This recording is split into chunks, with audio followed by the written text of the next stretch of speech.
is real. So I'm Hannah, I'm 30, I'm from Whitefield in Manchester, and I'm here to talk about my experience with polycystic ovary syndrome.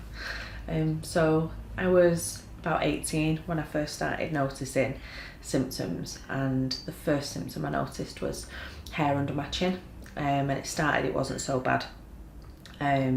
So I kind of brushed it off, and then I got to a point where I couldn't hide it anymore. I didn't really know what to do. Went to the doctors, and the doctors weren't helpful. This isn't to insult the NHS, they do everything that they can, but they weren't as helpful as I needed them to be at the time. My symptoms got worse then. My hair got worse. I noticed that my hair growth on my legs, places that I didn't want hair growing, on my stomach, things like that got worse.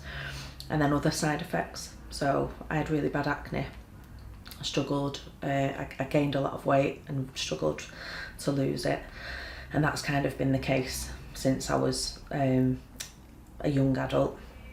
I didn't get much support from the NHS, unfortunately, and I didn't get my diagnosis until I was 21. It's something that you don't talk about all that often, not in detail, because it's quite difficult because of how much it impacts you day to day. Thank you. Because of how much it impacts you day to day. And you don't realise how far you've come until you kind of look back on your journey. But it's just been, it was something I found really difficult to come to terms with. Words get thrown about when you're very young and you don't understand it, such as infertility.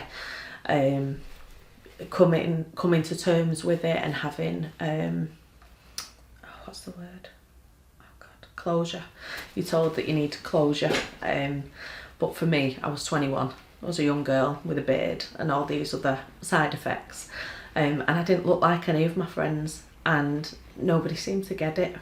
So I've always found it quite difficult in relationships. It's quite difficult to open up. Luckily, I'm not in that situation now. My partner now has dealt with it amazingly, but I've not always found that to be the case. And I just think it's really important that it's spoken about more often, so that more young women can talk about it, and it's not so much of a taboo, and it's nothing to be ashamed of.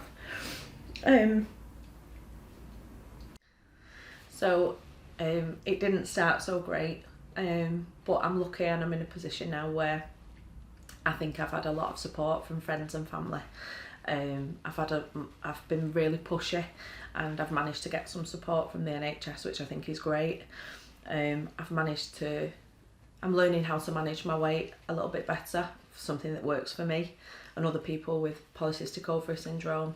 I'm learning how to manage my skin a little bit better, so I've had a nice little glow up, and I'm having laser, which has genuinely changed my life. I've never felt more confident. And the things that I used to do that I never even noticed, I don't find that I do anymore. And I'm just so happy. And it does get better. I think if I could give anybody that's in the situation that I was, is it does get better, and you've got to be kind to yourself. And there is a light at the end of the tunnel.